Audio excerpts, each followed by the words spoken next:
आज हम कक्षा 6 8वां इकाई राजा का हिस्सा इस कहानी के बारे में हमने अगले वीडियो में जब पढ़ा था तब तक की बात जो उसमें दिखाई दी गई थी कि राजा भोज के साथ किसान जो बातचीत करता है तो राजा भोज उसे कहता है कि जो तुम मेरे साथ चलो और मैं तुम्हें दूसरा बेल देता हूँ। तो वह कहता है कि तब तक मेरा काम जो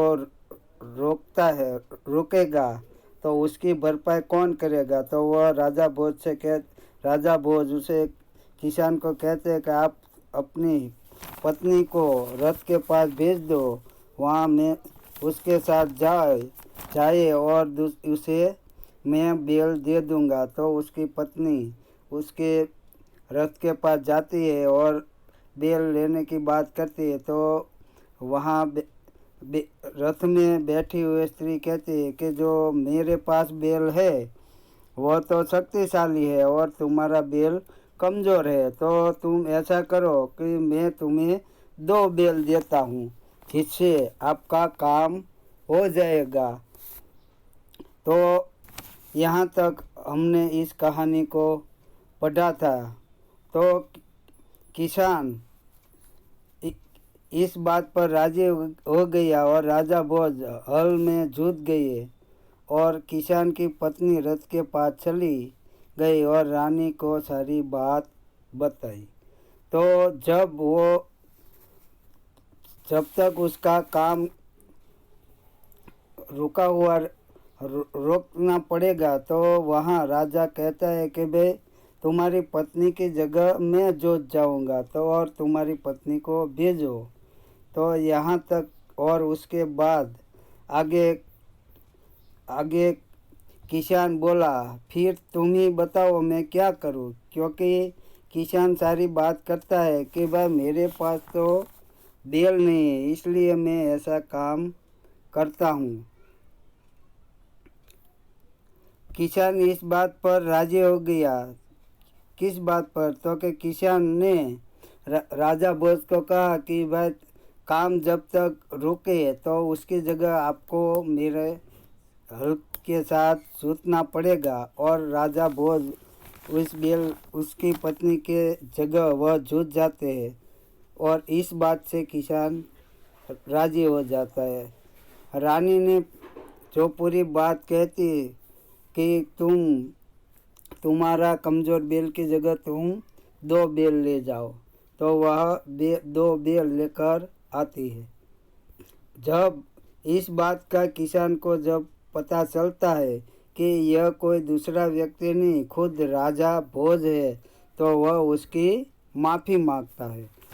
उसने राजा से बार बार क्षमा मांगी। राजा प्रसन्न होकर वापस चल दिए। इस बार इस किसान के खेत में बहुत अच्छी फसल हुई।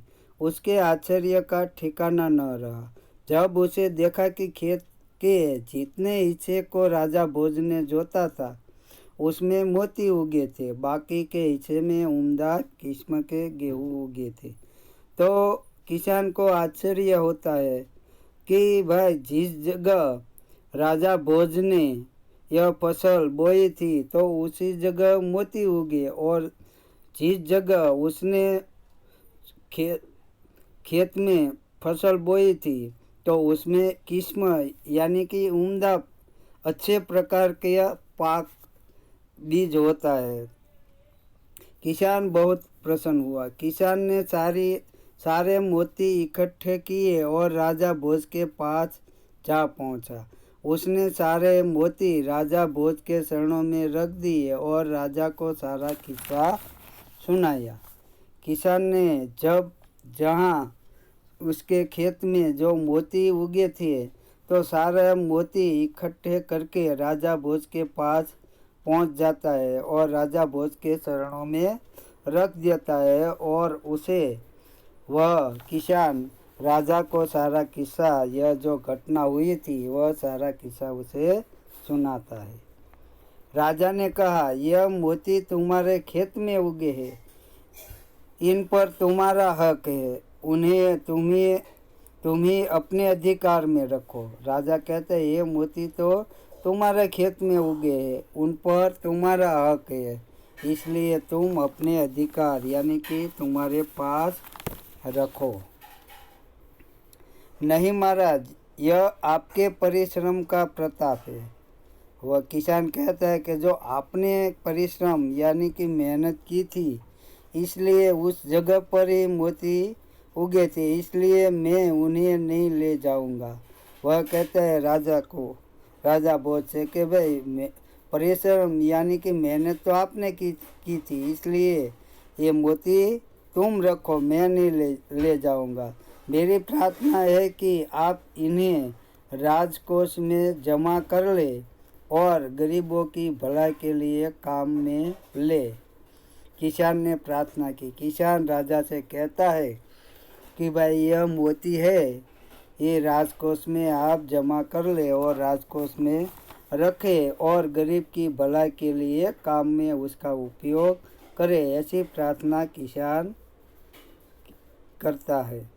किसान की बात सुनकर राजा बहुत प्रसन्न हुए और उन्होंने मोती स्वीकार कर ली। तो किसान की यह बात सुनकर राजा भोज भी बहुत प्रसन्न होते हैं और वह मोती को स्वीकार करता है और गरीब किसानों यानी कि गरीब लोगों के उनके लिए इस धन का वह उपयोग करता है। तो यहाँ हमारा इकाई समाप्त होता है। और अभ्यास में देखें तो पहला प्रश्न है, निम्नलिखित संवाद किसने किसको कहा और क्यों, इसके बारे में आपको लिखना है। दूसरा प्रश्न है, पढ़िए और चर्चा कीजिए। लड़के विद्यालय में पढ़ते हैं, तो यहाँ पर किन शब्द में संयुक्ता स्वर है और किन दो वर्ण का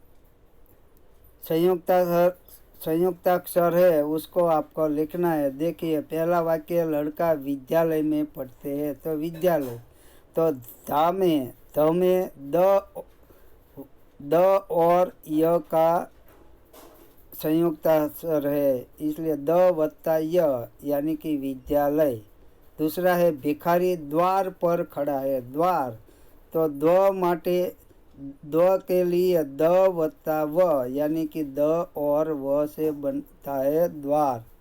तीसरा है, यहाँ शुद्ध घी मिलता है, तो यह शुद्ध है, तो द और ध मिलने से शुद्ध बनता है।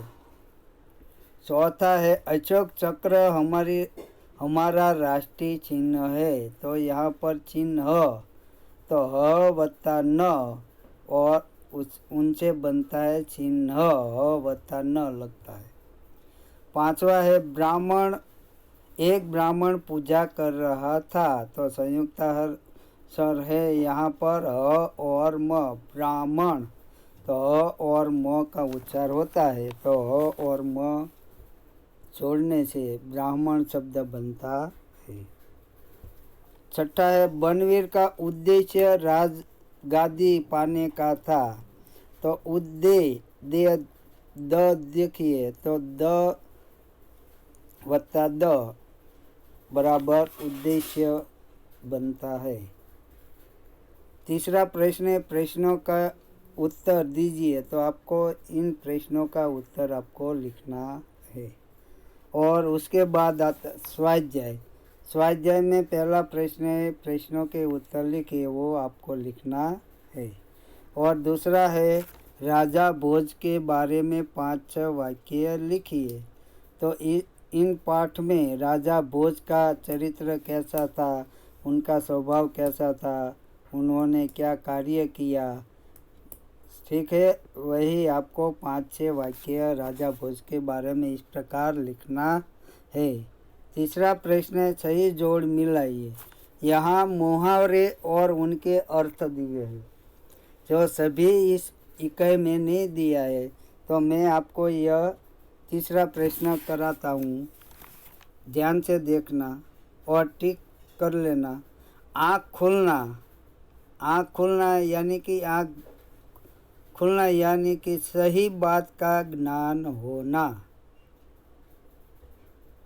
ठीक है, कभी कभी हम किसी बात को नहीं समझते, लेकिन जब समझ जाते हैं तो हम कहते हैं उसकी आँख खुल गई। तो सही बात का ज्ञान होना। आँख लगना, कभी हमें नींद आती है तो हम बैठे बैठे अपनी आँख बंद कर लेते हैं, तो उसे आँख लगना यानी कि एकदम से सो जाना। हम किसी कुर्सी पर बैठे बैठे सो जाते हैं तो कैसे कहते हैं हम कि उसकी आँख लग गई, यानी कि एकदम से सो जाना। तीसरा है आँख चुराना, तो सही बात से टल जाना। आँख चुरानी यानी कि हम किसी बात को ध्यान से नहीं देखते, इसलिए कहते हैं आँख चुराना। उसका जवाब आएगा सही बात से टल जाना। चौथा है आँख दिखाना। हम कभी कभी कहते ने कभी डोळा काढीमा गुजराती में कहिए છીએ, तो आँख दिखाना यानी कि क्रोध करना। जब हमें क्रोध आता है तो हम किसी के सामने आँख फाड़ कर देखते हैं, तो आँख दिखाना है उसका मतलब क्रोध करना। आँखों का तारा होना यानी कि बहुत प्रिय व्यक्ति के लिए हम कहते हैं कि मेरी आँखों का तारा है, इसलिए उसका जवाब आएगा बहुत प्रिय व्यक्ति। छठा है आँखों में चमक आना। आँखों में चमक यानी कि तेज आना, यानी कि प्रसन्न होना।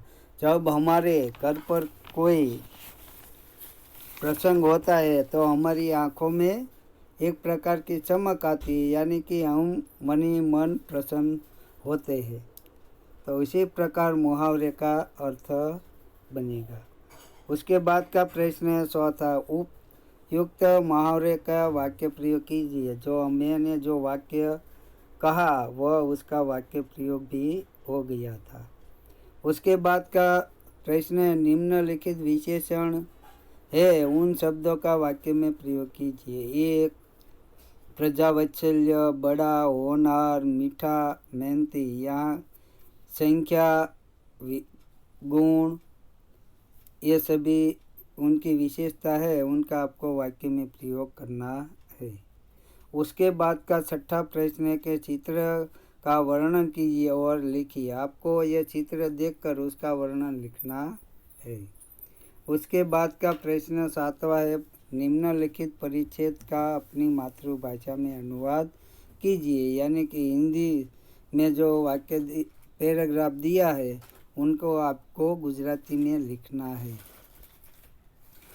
ब है बक्से में जो शब्द कार्ड है उनको शब्दकोश के क्रम में लिखिए, यानी कि जो ये शब्द है तो उसको आपको शब्दकोश के क्रम में लिखना है। तो पहले क, ख, ग, ग, च, छ, इस प्रकार आपको वर्ण मन में बोलते जाने हैं, और जो जो वर्ण आए पहला आए वह पहले क्रम में लिखना है, दूसरा, तीसरा, इस प्रकार आपको शब्दकोश के क्रम में लिखना है। तो यहाँ हमारा स्वाध्याय भी पूरा होता है।